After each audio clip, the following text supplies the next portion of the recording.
Hello, good morning everyone. Nandito ako ngayon muli sa kapatid ko sa rest house namin na pansamantalang tinuloyan ko habang ako ay nagbakasyon.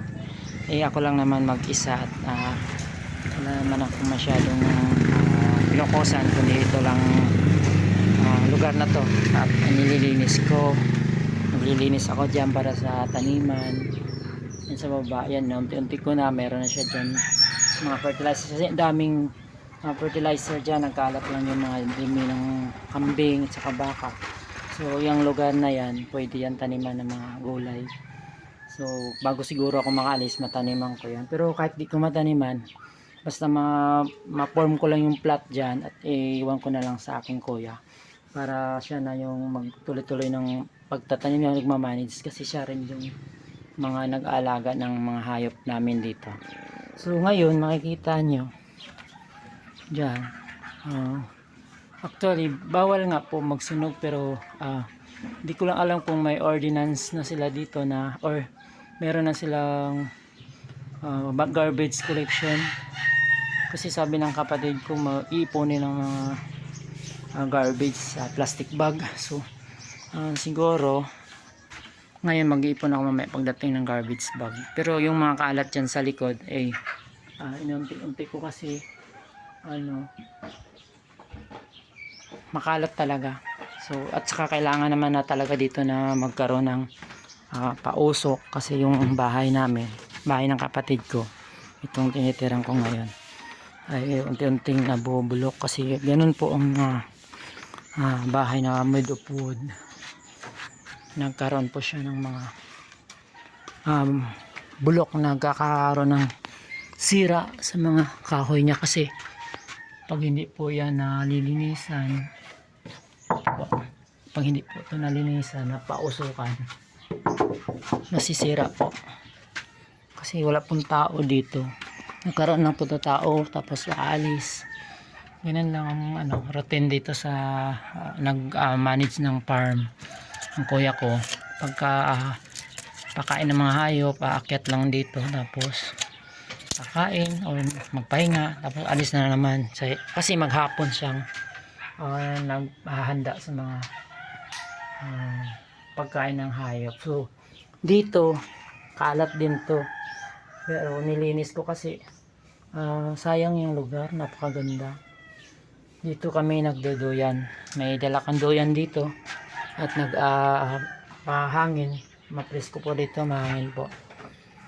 Kaya po may mga sampay-sampay dito kasi yung kuya ko napapawisan sa mga pag-aalaga ng mga hayop. Sinasampay lang dyan kasi mahangin. So ito pong lugar na to, lilinisin ko yan habang nandito ako. Dito sa lalim ng tangke. Ang tangke. Madamo din kasi laging basa dyan. So dito naman may puno tayo ng bunga kasi itong bunga as agriculture kailangan natin to para sa mga purga ng hayop like baka hindi na pala pupurgahin ng baka kasi mga damo lang kinakain. Yung mas pinupurga talaga natin ay yung manok. So kailangan talaga sa manok yan yung bunga. So di pa naman siya nagbunga, bulaklak pa lang. So abangan lang natin. Itong lugar na to nilinis ko to kahapon pero hindi siya tuloy-tuloy kasi may mga time na biglang nagkayayaan gumala. Siyempre part of my vacation gala at saka may mga time na nag-explore kami ng mga tourist attraction dito sa lugar namin. Kahapon nakapag explore ako ng isang coffee shop doon sa mga remote area. So nakaka-amaze at saka na-enjoy kami dahil hindi lang puro trabaho ang kailangan ng tao kundi may time din na magi-enjoy kasi life is too short and then isa lang buhay natin. So kailangan natin halagaan.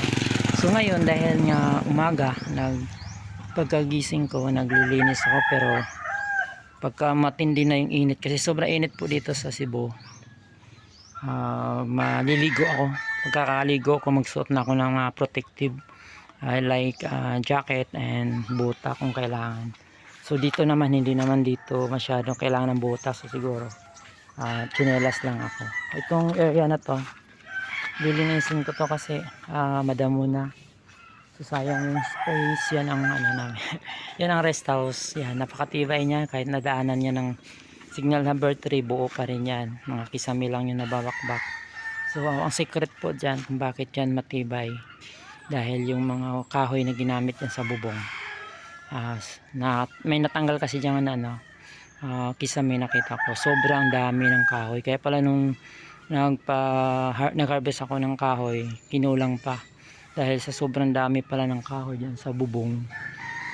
Kaya nagkulang ang kahoy namin, pero worth it naman kasi talagang matibay, hindi siya tinangay ng hangin, signal number 3. So dito sa area na to, puno to ng niyog. Kaya lang nung tinumba ni Odette, wala na, hindi na sila masyadong nakarecover kasi matagal magpalaki ng niyog. So siguro 5 years ago na lang, 5 years later siguro magkaroon na to ng mga puno ulit. So ngayon task to for myself, linisin ang lugar na to, at mamaya bukas siguro marami ng tao kasi piyesta, pero hindi naman siguro kami masyadong puntahan kasi wala kami handa. Ang handa dito yan sa kusina namin, linisin din ito. So ngayon maliligo muna ako kasi iinit na, sobrang init na dito, kaya kailangan ng maligo at saka magsuot ng jacket, protective equipment. So thank you very much, bye bye.